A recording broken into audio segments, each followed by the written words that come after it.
Bueno, gracias al Eterno por la bendición de poder estar aquí. Hoy ha sido un Shabbat espectacular. Nuestro primer Shabbat del año hebreo 5778.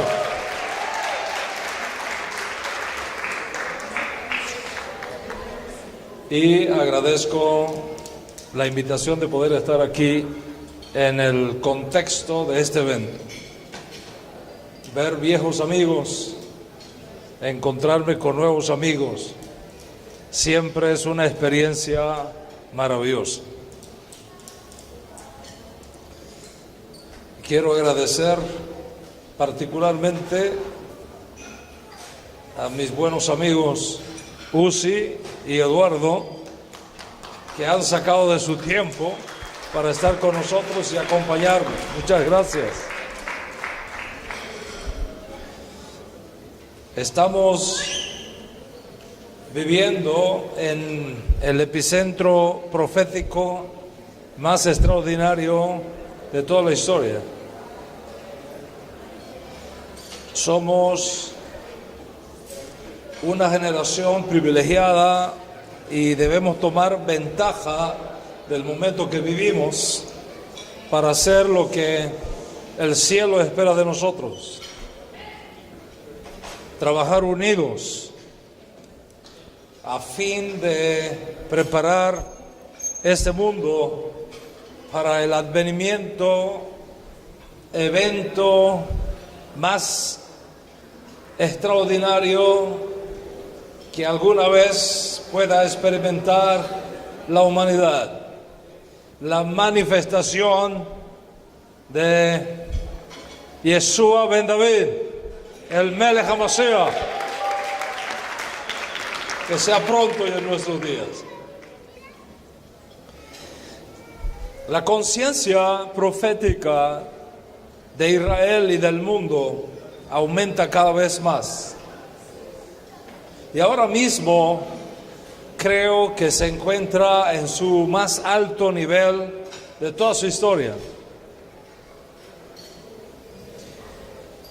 Y una evidencia de esto es el hecho de que Rosh Hashanah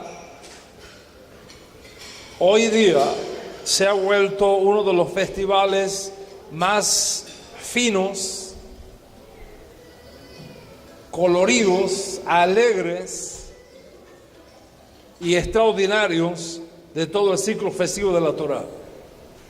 Rosh Hashanah.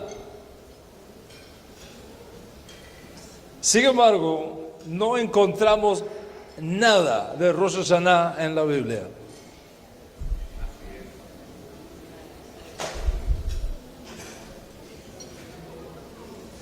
Lo único que la Torah, la Biblia hebrea, nos dice, se encuentra en el tercer libro de Moshe Rabenu, el libro de Levítico, capítulo 23, donde está escrito: y habló el Señor a Moshe diciendo, habla a los hijos de Israel y diles, en el mes séptimo, el primer del mes, tendréis un Shabbatón, un sábado, un descanso, un zikaron, un recordatorio, un memorial, una conmemoración al son de terúa, al son de trompeta, y una mikra kodesh, una santa convocación. Ninguna obra servil harás, y ofreceréis una ofrenda encendida al Señor. Eso es todo lo que dice. Y esto se repite otra vez en el próximo libro de Moshe Rabenu, Bamidbar, Números, capítulo 29, excepto que explica un poco más el tipo de ofrendas que había de ofrecerse al Señor, pero es lo mismo. Dice así: el día primero del mes séptimo celebrarás una fiesta solemne y nadie realizará ningún tipo de trabajo. Ese día se anunciará con toque de trompetas. Esa es toda la información que tenemos en la Torá. Si la resumimos, lo que la Escritura dice del primer día del séptimo mes, donde estamos, es esto: un día como si fuera Shabbat. Segundo, un día para hacer sonar el shofar, lógicamente para escucharlo. Un día de reunión del pueblo y una ofrenda que había de presentarse. Eso es todo. Como ves, no hay nada aquí que suene a lo que ahora nosotros conocemos como Rosh Hashanah. Si Moshe Rabenu viniera y estuviera en un Rosh Hashanah con nosotros, diría: ¿de dónde ustedes sacaron eso? Yo nunca conocí eso. ¿De dónde vino? ¿Y por qué lo hacemos? No hay ninguna información aquí de que este sea un festival para declarar un año nuevo. De hecho, la Santa Convocación es llamada para el séptimo mes del año hebreo. Y está claro que el séptimo mes no puede ser el primero de los meses del año. Y mucho menos puede ser un día de año nuevo, porque ya la Torá nos ha dicho cuándo es el año nuevo para Israel.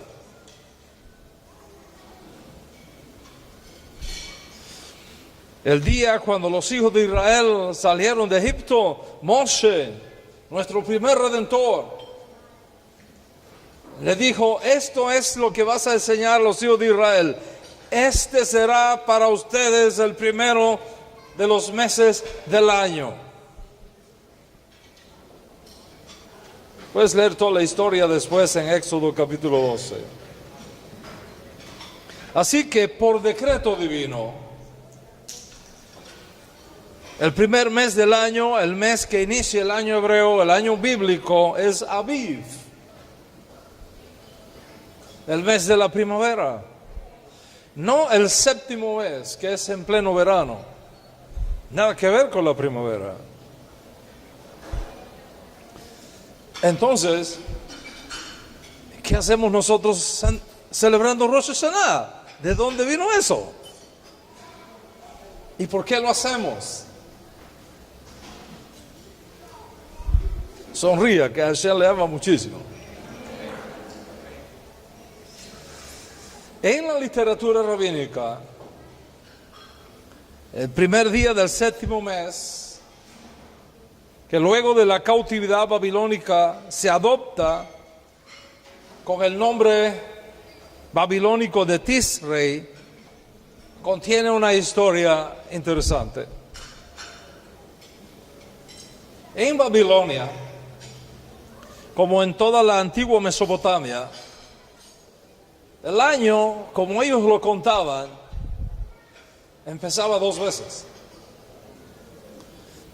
Es decir, en el calendario mesopotamio había 2 años nuevos. El primer año nuevo para el tiempo cuando se acercaba el otoño, durante el mes que ellos llamaron Tashritu, que significa comienzo. Y el otro año nuevo, el comienzo de la primavera, el primer día de ese mes que ellos llamaban Nisanu, una palabra que en la lengua saumeria significa primeros frutos. Así que, donde Abraham vivió 2000 años antes del nacimiento de Yeshua, es el lugar donde tenían un calendario con 2 años nuevos. El año nuevo que se iniciaba con la primavera y que ellos llamaban Nisanu, primeros frutos, y el año nuevo del comienzo del otoño, que ellos llamaban Tishitu, comienzo. Abraham, nuestro padre, nació en esa cultura. Y él medía el tiempo con estos 2 años nuevos, Nisanu y Tashritu. El encuentro del pueblo judío desde sus comienzos con Abraham primero y con la cautividad babilónica después absorbió esa costumbre. Y esa es la razón por la que eventualmente ambos nombres y ambos comienzos de años se incorporaron en el calendario hebreo, y eventualmente la gente comenzó a llamar el primer mes del año, que según la Torah es Aviv, como Nisan, y el séptimo mes del año como Tishrei, ambos procedentes del calendario de Mesopotamia y Sumeria, de donde venía Abraham, nuestro padre.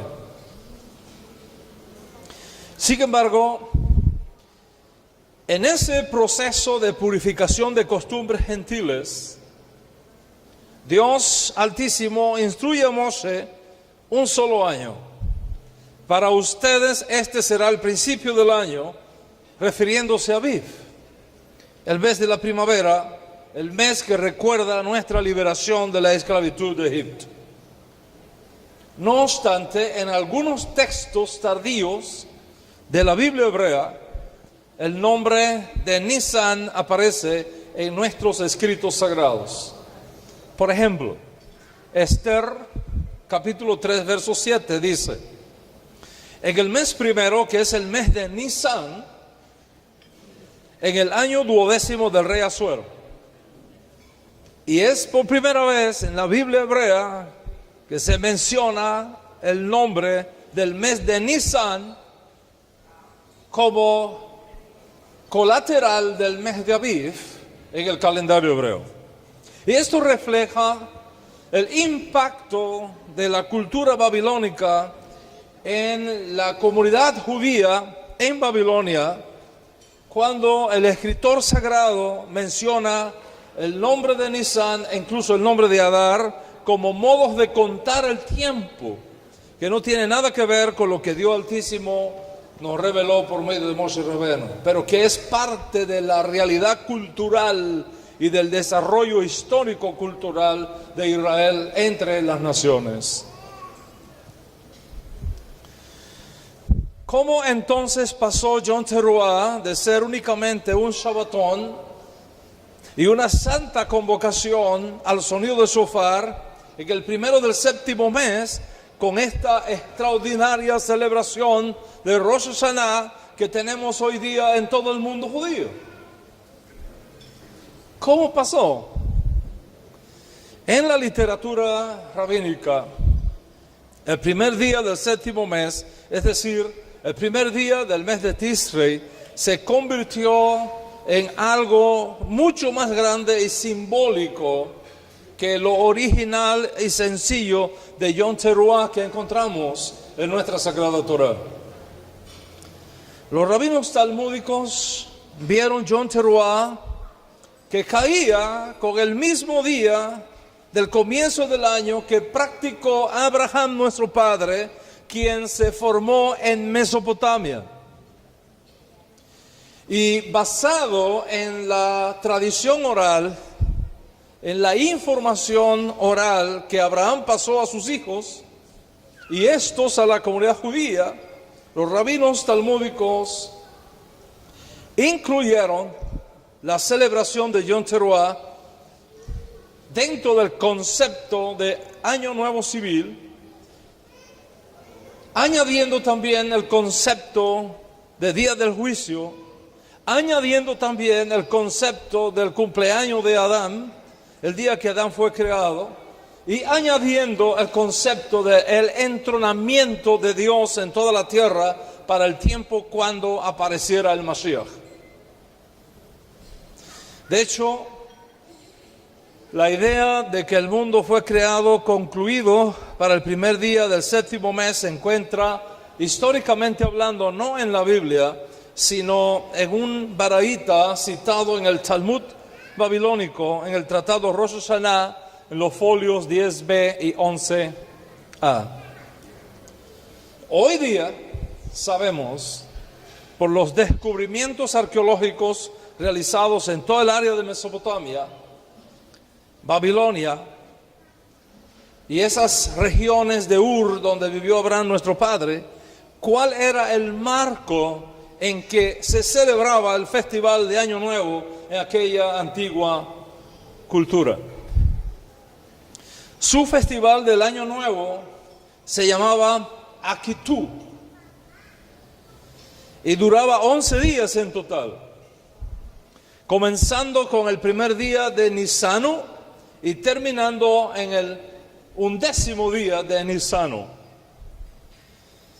Y los dos principales acontecimientos culturales en ese periodo fueron la procesión del dios principal de Babilonia, Marduk, y el templo en las afueras de la ciudad, llamado el templo de Akitu, en el 8º día de la fiesta.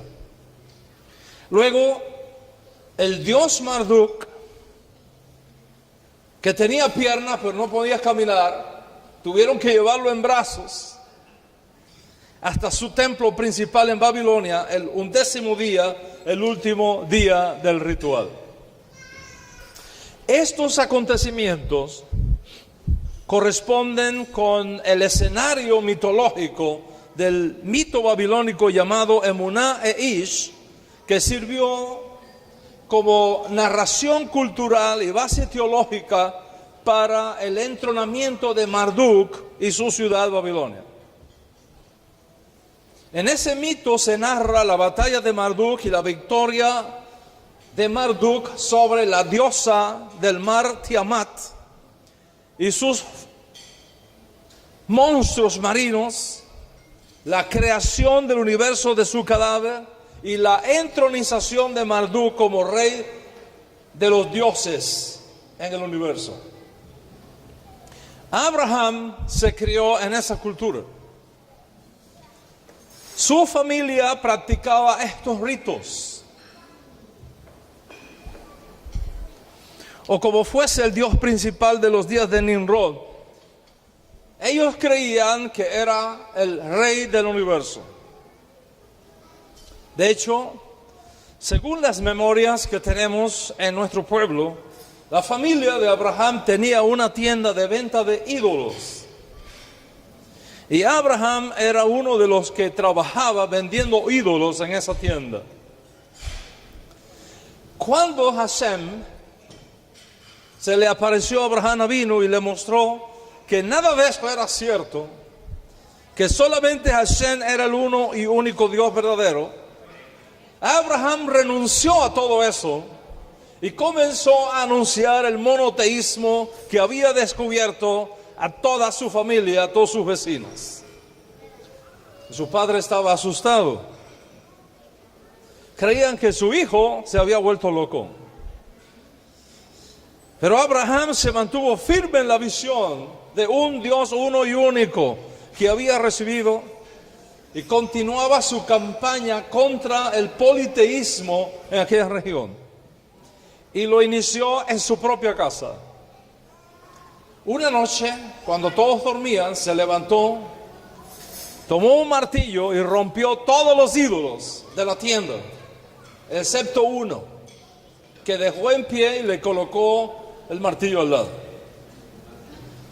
Cuando su padre abre el negocio por la mañana y vio todos los ídolos rotos, pegó el grito en el cielo. ¿Quién podía haber hecho esto sino Abraham? Así que lo llamó y le preguntó: Abraham, ¿qué hiciste?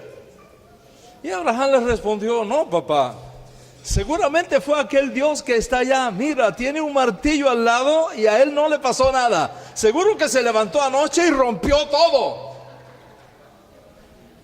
Taré le dijo: ¿cómo se te ocurre pensar eso? ¿no ves que él no puede caminar ni mover las manos? Entonces Abraham le dijo: Padre, si no puede ni caminar ni mover las manos, ¿cómo podría hacer algo por usted?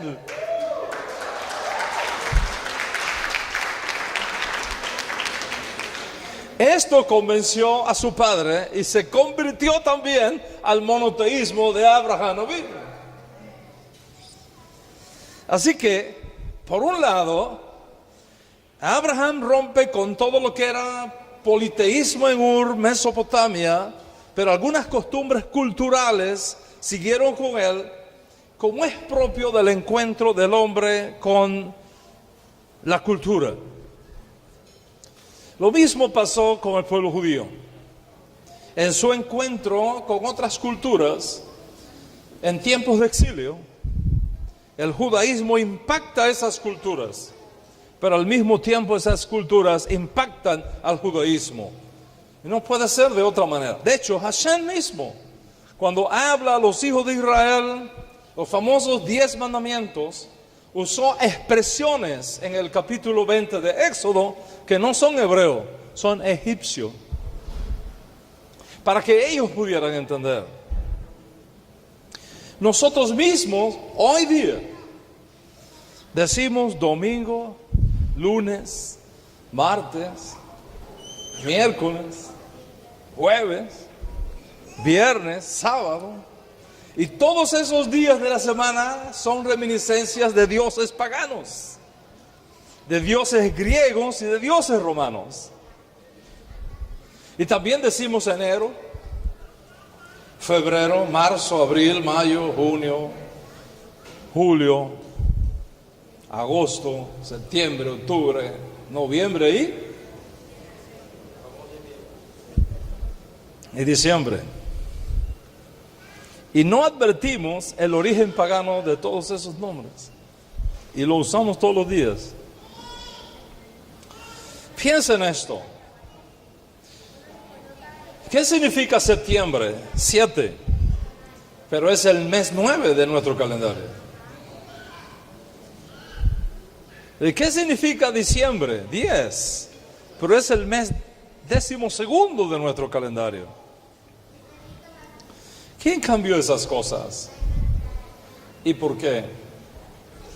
La realidad es que todos vivimos en una cultura que nos impacta y a la cual tenemos que responder con la información que derivamos de nuestra Sagrada Torá. No podemos evitar esas cosas.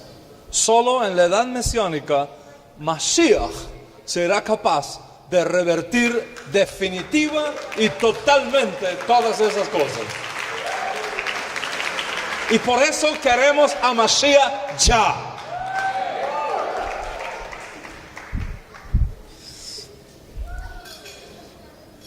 Entonces, cuando echamos una mirada al Festival de Año Nuevo, en el mundo del cercano Oriente Antiguo, encontramos la información cultural que nos ayuda a llenar el vacío que va entre las instrucciones del Levítico, que son simples y sencillas, y la extraordinaria celebración que tenemos hoy día de Rosh Hashanah.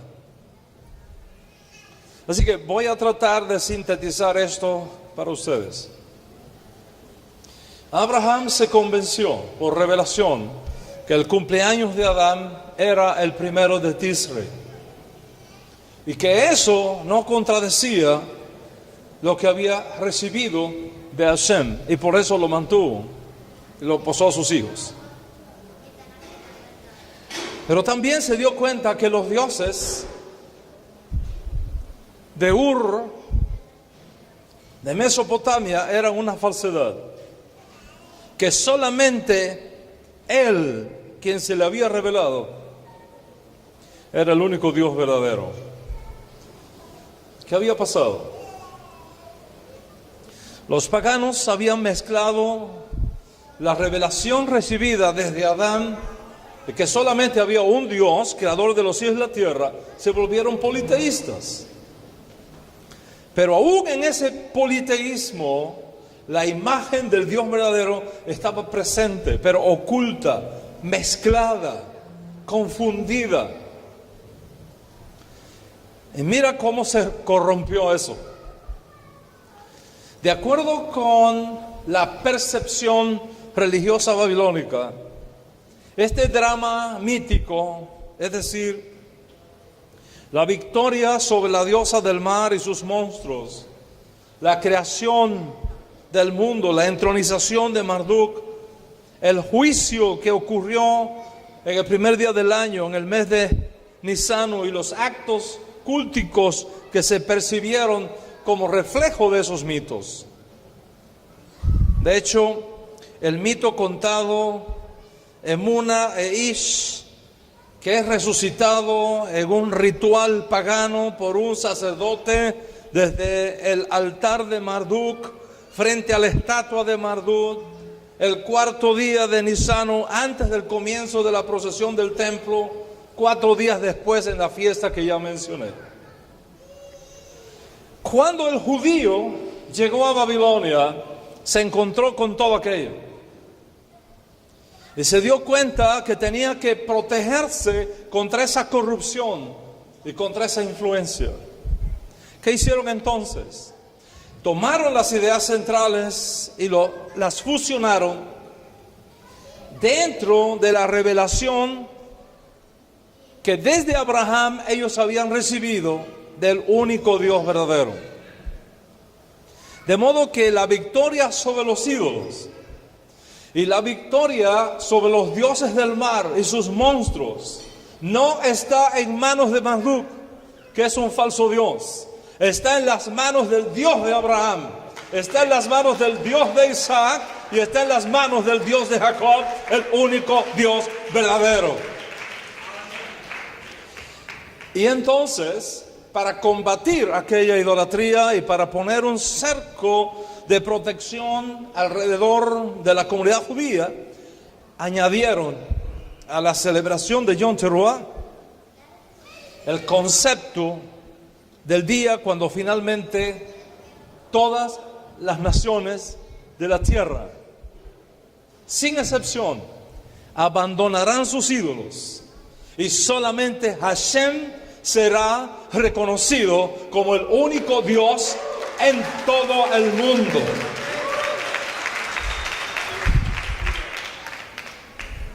En otras palabras, la creación del mundo no fue un acto realizado por Marduk, que es un falso dios, que es un ídolo pagano. La acción de la creación del mundo viene de una sola fuente y única sola fuente, el Dios de Abraham, que Dios sacó precisamente de allí. Y por tanto, la comida festiva que se le hacía a Marduk, donde se le recordaba que él era el Dios de la creación, se reemplazó por la comida de Rosh Hashanah, donde se establece que el Dios de Israel es el creador de todo lo que existe en el mundo.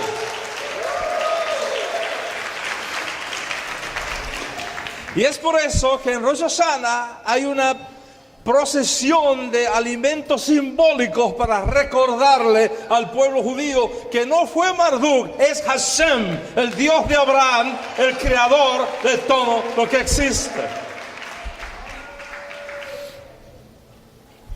En otras palabras, los judíos en Babilonia tuvieron el coraje de enfrentar todo el festival pagano de Año Nuevo dedicado a Marduk y demostrarle a sus cautivadores que aun cuando estaban en el exilio no tenían miedo, que el Dios de Israel es el único Dios verdadero, que el Año Nuevo no se inicia como un día de celebración a Marduk, sino como un día de consagración y reconocimiento del Dios de Israel.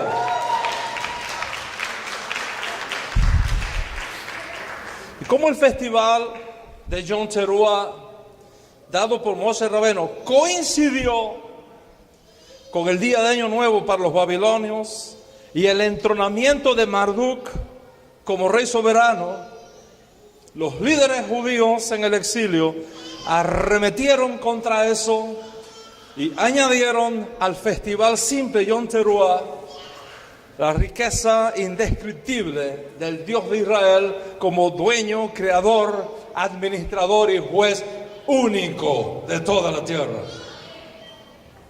El Salmo 74, que refleja ese espíritu combativo judío contra la idolatría, dice: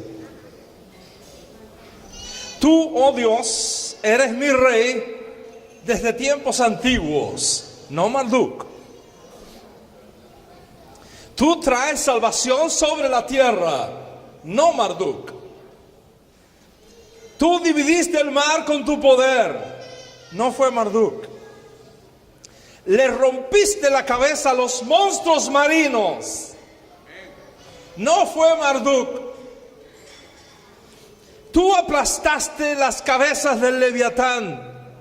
Tú hiciste que brotaran fuentes y arroyos. Tú secaste ríos. Tuyo es el día y tuya es la noche. Tú estableciste la luna y el sol. Trataste los límites de la tierra y creaste el verano y el invierno. Levántate, Hashem, defiende tu causa. No pases por alto el grito de nuestros adversarios y destruye a tus enemigos. ¡Wow! Solo cuando entendemos lo que estaba pasando con Marduk en Babilonia, podemos entender la fuerza que este salmo tiene. Atreverse a decir eso y atreverse a enseñar eso en condiciones de exilio, siendo minoría y expuestos al golpe del opresor que llevaba la espada, fue un acto de heroísmo extraordinario de nuestro pueblo en el exilio babilónico. Lógicamente, cuando ese exilio terminó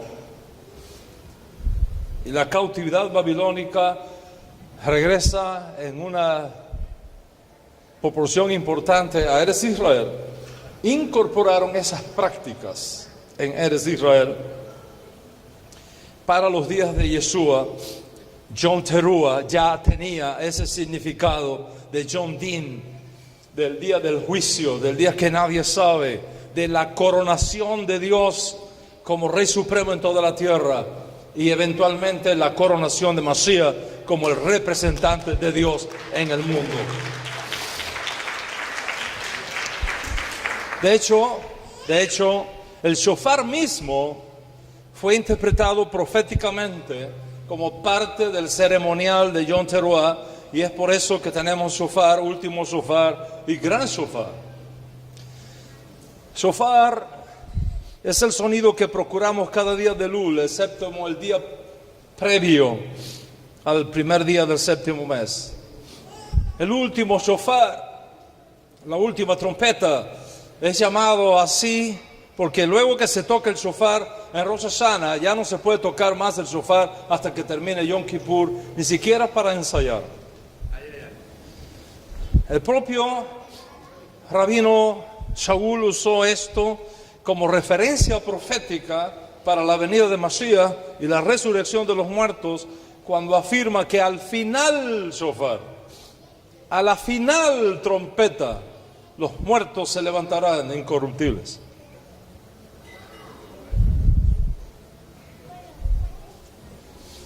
Y Mashiach aparecerá justamente en ese entorno.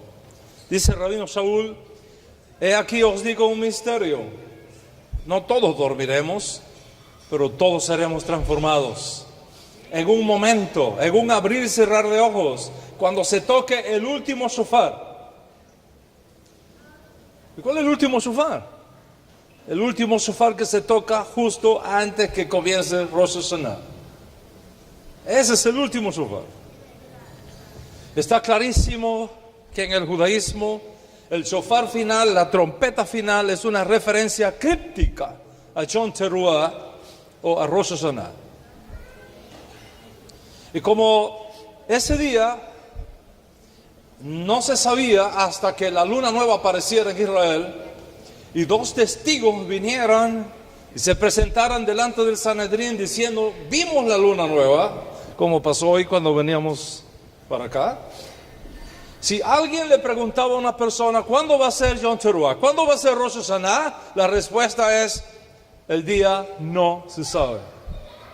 Es un día misterioso, es un día oculto, es la única fecha de todos los ciclos festivos, de todas las fiestas de la Torah, que se inicia con la luna nueva. ¿Y cuándo aparece la luna nueva? Nadie sabe. Cuando aparece, aparece.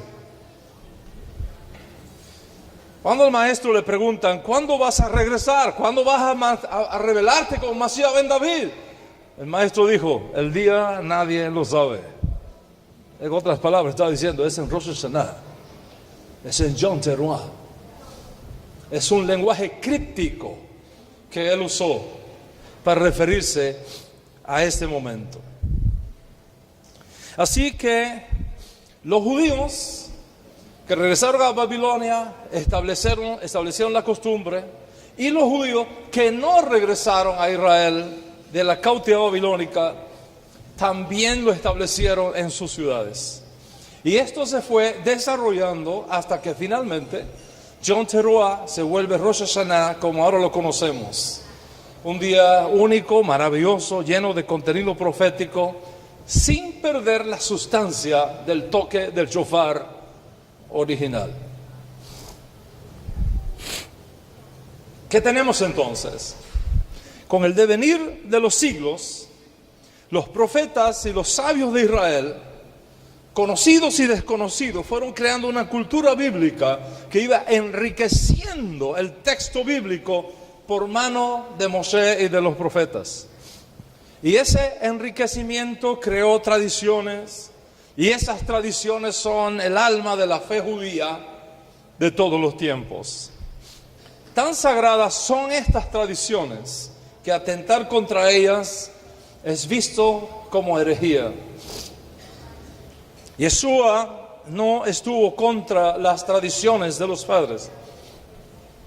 Yeshua levantó su voz contra las tradiciones de los oportunistas líderes religiosos que usaban sus propias tradiciones para explotar a las viudas y a los pobres y usar como ello la excusa de la tradición. Pero Yeshua mismo guardó la tradición una y otra vez.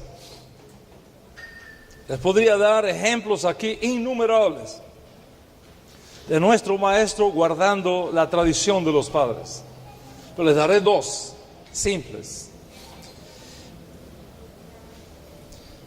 La mayoría de los cristianos ora a Dios antes de comer los alimentos por una simple razón: porque ellos ven a Yeshua orando antes de comer los alimentos.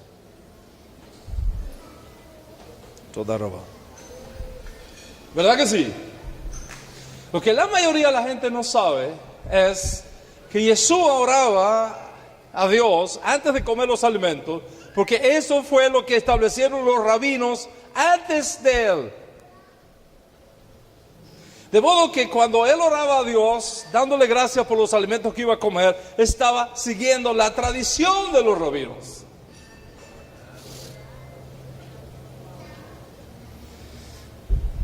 La fiesta de Pesach, por ejemplo, cuando tú la lees en el libro de Éxodo, solamente tiene tres cosas. Tiene pan sin levadura, tiene hierbas amargas y tiene el cordero pascual. En ningún momento Moshe Rabenu habló de tomar Pesach con vino, con copas de vino. Pero cuando nosotros leemos que Yeshua santificó Pesach con sus discípulos, usó varias copas de vino. ¿De dónde salieron esas copas de vino? Fueron establecidas por los rabinos antes de Yeshua. Él siguió la tradición. El rabino Shaul, al final de sus días, cuando se reúne con los líderes judíos en la Roma imperial y les explica las causas por las cuales tuvo que apelar al César, dijo lo siguiente, y cito: Y aconteció que 3 días después, Pablo convocó a los principales de los judíos. Y cuando se reunieron les dijo: hermanos, sin haber hecho yo nada contra nuestro pueblo, ni contra las tradiciones de nuestros padres.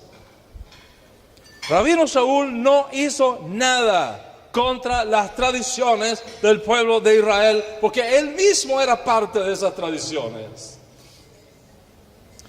Y si ese es el ejemplo que nosotros tenemos de Yeshua y de Pablo y del resto de los apóstoles, ¿quiénes somos nosotros que llegamos ayer a la fiesta para cambiar estas cosas y atentar contra lo que ha costado exilio, muerte y confrontación al pueblo judío por siglos y siglos y siglos?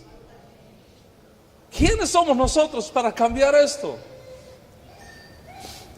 Una vez que entendemos el proceso cultural vivido por el pueblo judío y su firme determinación para mantenerse siempre al lado del Dios uno y único, no importa el precio, con todas sus variantes y enfoques, estamos en condiciones para ver los tremendos mensajes proféticos que están escondidos en esta tradición milenaria que Dios en su misericordia nos ha reservado.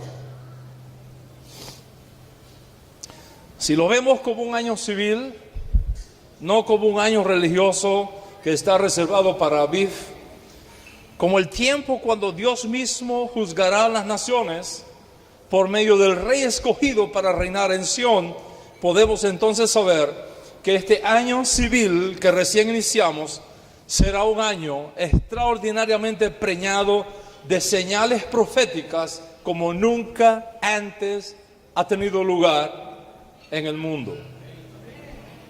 Este año 5778 que recién comenzamos será un año donde se va a desarrollar el atributo de Biná para el pueblo de Dios. Y voy a explicar un poquito esto.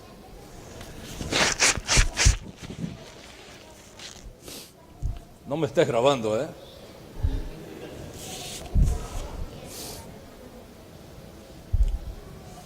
Este año, repito, 5778. Será un año donde se va a desarrollar el atributo de Biná para el pueblo de Dios.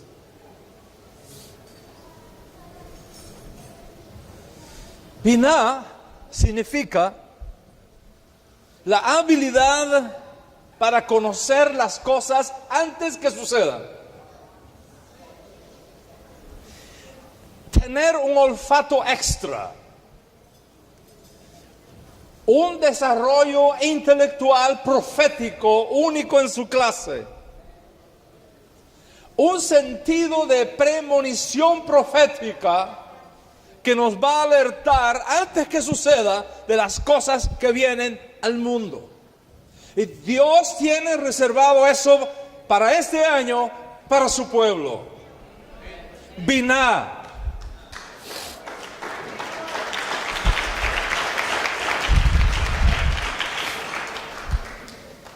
Biná va a hacer las cosas más fáciles para nosotros. Nos va a ayudar a internalizar la voz profética de Dios dentro de nuestra conciencia.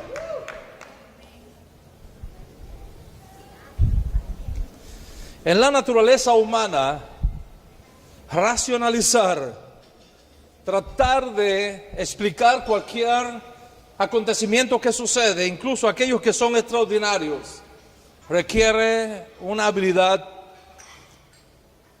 muy especial. Esto es exactamente lo que Dios tiene para ti y para nosotros en este año. Como nuestra tarea espiritual definitiva para este año único,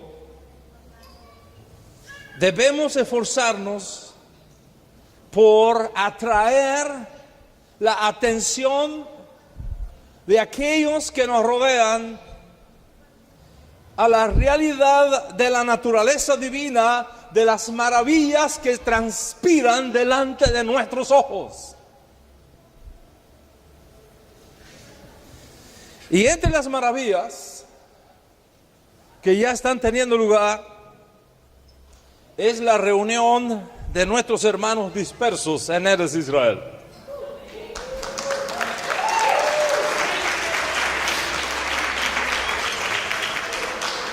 Judíos que por muchos años no podían haber soñado con venir a la tierra santa, a la tierra prometida, ahora lo están haciendo. Y durante muchos años, cuando no se les dio oportunidad de casarse judíamente en la tierra donde vivieron, ni la oportunidad de emigrar y vivir como judíos en la tierra de Israel, ahora se han dado completamente. Hoy día ambas cosas se suceden. Por primera vez en la historia, tenemos más judíos viviendo en Eretz Israel que fuera de Eretz Israel.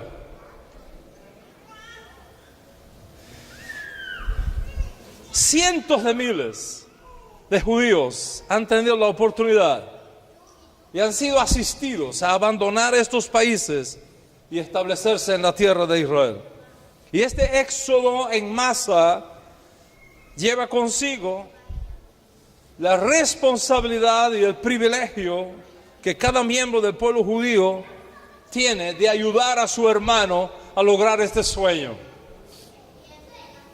Y hoy día hacer aliyá es cada vez más fácil y más rápido por el derramamiento de este espíritu de Biná que nuestros gobernantes, tanto en Israel como en el mundo, han venido experimentando y que este año experimentarán muchísimo más en toda su potencialidad.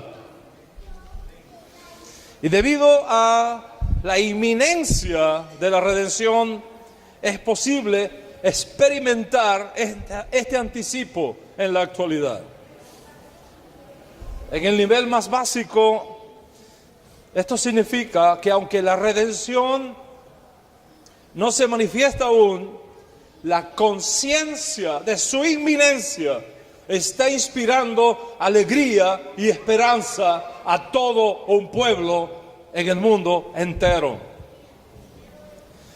Y así en el futuro inmediato veremos cómo las maravillas del presente año incluirán más y más la conciencia de la venida de la redención con la llegada de nuestro anhelado y querido Mashiach ben David. Este año 5778 que recién iniciamos deberá ser un año de estudio profundo sobre Mashiach.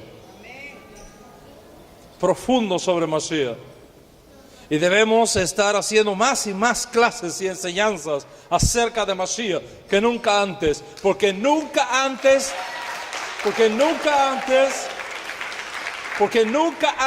el mundo está tomando conciencia de la importancia que venga Mashiach como ahora. Hay dos cosas críticas que ves en el mundo y otras más que vamos a añadir para concluir, que nos dice que Mashiach está a la vuelta de la esquina. Lo primero es algo que todos ustedes conocen: la resurrección del Estado judío. Ese año 5778 cumpliendo sus primeros 70 años de resurrección después del periodo más largo de toda nuestra historia. El segundo es el 50 años de la ciudad de Jerusalén, el jubileo de Jerusalén en este año secular 2017, cumpliendo sus primeros 50 años de reunificación. Tercero, el retorno de los criptojudíos, de los anusim, de los que perdieron su identidad judía y ahora comienzan a recuperarla. No hay un solo lugar en el mundo que vayamos que no enfrentemos esta realidad. hombres y mujeres de todos los rangos, de todas las razas, buscando sus ancestros judíos, porque algo adentro les dice: tú no perteneces ahí, tú perteneces allá. Por todos lados la gente se está tomando muestras de ADN y enviándolas a los laboratorios para ver si tienen sangre judía, porque algo se está moviendo dentro de ellos que les está llamando a recuperar la identidad que un día perdieron.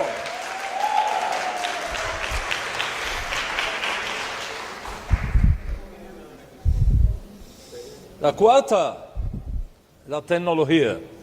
La tecnología es necesaria para esparcir el conocimiento de Mashiach y del Dios de Mashiach a todas las naciones del mundo, sin que ninguna se quede fuera y sin que se requiera visa para entrar.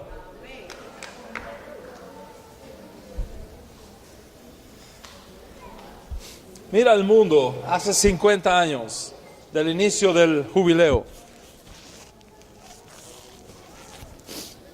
en Jerusalén. Y mira el mundo ahora. Nunca ha habido un auge de la teología, de la tecnología en los últimos años en toda la historia del mundo. Hoy, por ejemplo, no podemos imaginarnos el mundo sin internet. Pero hace 50 años no teníamos idea de lo que era el internet.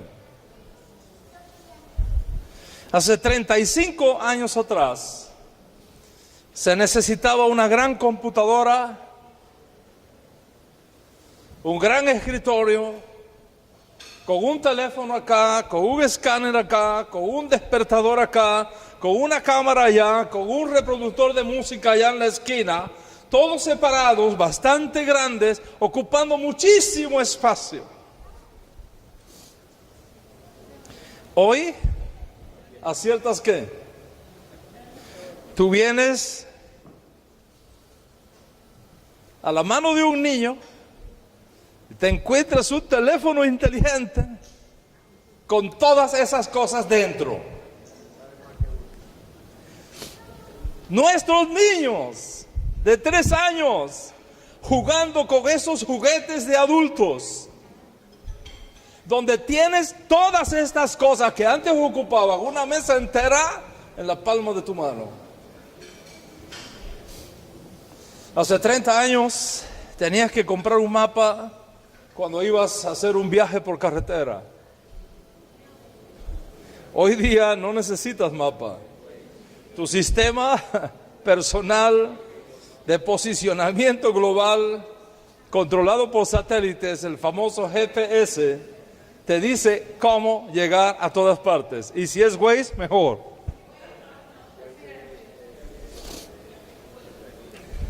La tecnología médica ha alcanzado increíbles avances hoy, doctor.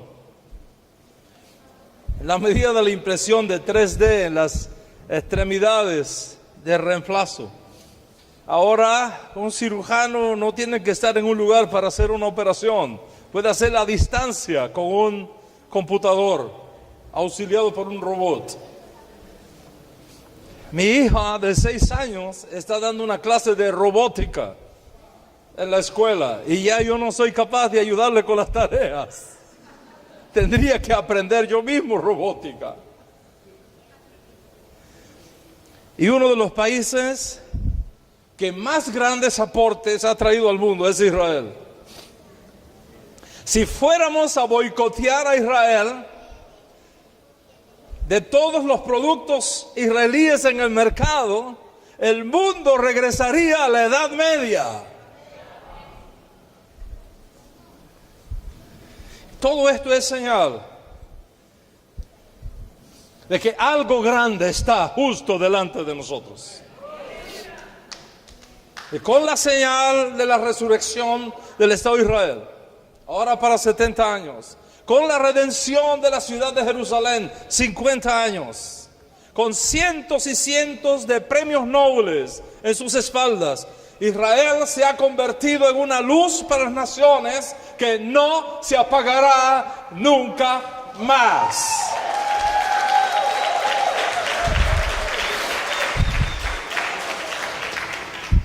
Y todo esto, sumado a los mensajes que nos está enviando la tierra herida, todo esto es señal de la inminencia de la revelación de Mashiach ben David. Cada vez más grandes son los valores de la libertad, los valores del respeto, de la integridad, de la democracia, del libre albedrío del hombre que se están estableciendo en las naciones. Hace 20 años el mundo no estaba bien enfocado, por ejemplo, en la lucha contra el antiterrorismo. Se considera una cosa extraña. Hoy día es el tema número 1 en las noticias de todos los días. Poner fin al terrorismo global, poner fin al derramamiento de sangre, lograr un mundo de paz y de libertad de una vez y por todas. Los regímenes totalitarios cada vez tienen menos espacio, porque hay una revelación de Binah en el mundo que está asociada directamente con la redención final de Israel y de la tierra. ¿Quién no es capaz de ver estas cosas? Todo lo que necesitamos hacer para recibir esta visión, para percibir que estamos viviendo en los días de Mashiach, todo lo que necesitamos hacer es abrir los ojos, mirar los mensajes que estamos recibiendo en cada huracán, en cada terremoto, en cada cataclismo, en cada sangre derramada, en tanta injusticia, en tanto odio sin causa. Y yo estoy parado frente a ustedes en este primer Shabbat del año 5778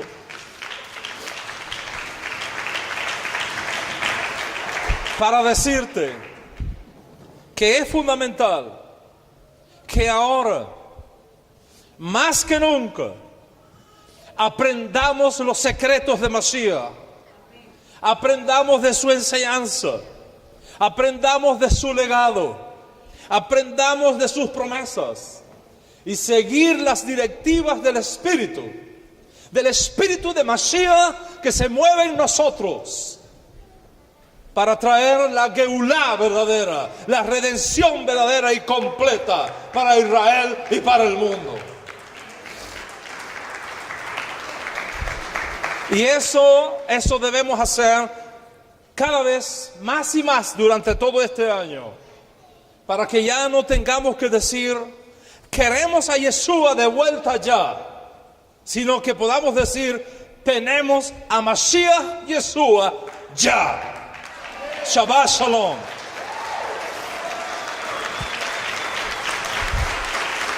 Shabbat Shalom. Rebbe.